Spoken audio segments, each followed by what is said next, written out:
ગોબર બાપાની વાડીની અંદર વેણુ ભગતના લહેણા હોય છે.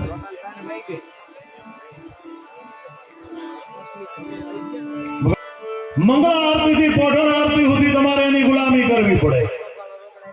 એને 3 ટાઈમ જમાડવો પડે. ભગવતી એવી છે તમારી કોલની દેવી હોય, કોઈની ખોડિયાર હોય, કોઈની મોગલ હોય, કોઈની આવડ હોય, કોઈની બેચરાજી હોય, કોઈના હાચમના નિવેદ થતા હોય, કોઈના આચમના થતા હોય, પણ એક દિવસ તમે એને 5 દિવસમાં એક દિવસ તમે ભગવતીને જમાડી દો એટલે તમે એને 5 દી તમારા રખોપા કરે. અને પૂરા તો કુળદેવી આવે એ પેલા તો પૂરા ભોગી ગયા હોય. આગલો કરો, ટકારો કરો અને રણની માલમાં હાથ કરો કે ગાદો પેલો આવે માને આવતા કદાચ વાર લાગે પણ પૂરો ચાલ્યો ઢોરે સાહેબ. ઈ આ ગામનું પાણી આ પૂરાની કૃપા તમારી ઉપર છે. તાકાત નથી તમને કહું.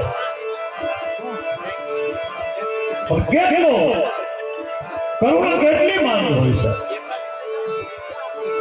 આજે કામરેજ વિસ્તારના માનનીય અહીંયા પધાર્યા છે. મનુભાઈના અને કાકડિયા પરિવારના આમંત્રણને માન આપી આ પરિવાર સાથે મારા મોટા ભાઈ ઈશ્વરદાનભાઈ નો સાથે પણ ઈશ્વરદાનભાઈને એવો જ નાતો હતો. એક તુલસીની એક સરસ ચોપાઈ છે. કાગડા પૂજનું ફૂલ હોય ને એમાં કોઈથી કલંકનો કોઈથી કાળો હાથ ન લાગે. એ ભગવતી રાજરાજેશ્વરી જ્યારે દેવોને અસુરોનો ત્રાસ વધ્યો ત્યારે દેવોએ ભગવતીને બોલાવવી પડી છે અને આરાધવી પડી છે. પણ દેવની વાત તો જવા દો.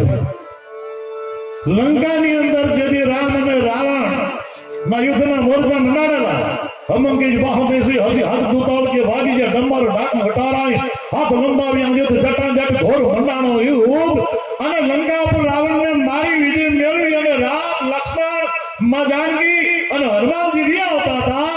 અને તેથી રામની મોઢાની જરાક અહંકારની રેખા જોઈ રાવણને માર્યો એની રેખા જોઈ અને તે દિવસે કવિએ કીધું હતું કે અશોક વનમાં તમારી પહેલા માં જાનકીએ રાવણને હરાયો.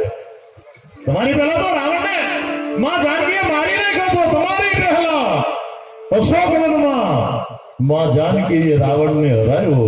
અરે મરેલાને માર્યો એમાં કર્યું શું પરાક્રમ. અમથો વિજયનો લ્યોસો લાવો મારા રામ તમે સીતાજીની ટોલે નો આવો. આ તો ભારત વર્ષનો આ તો સદીઓની ધરતી છે.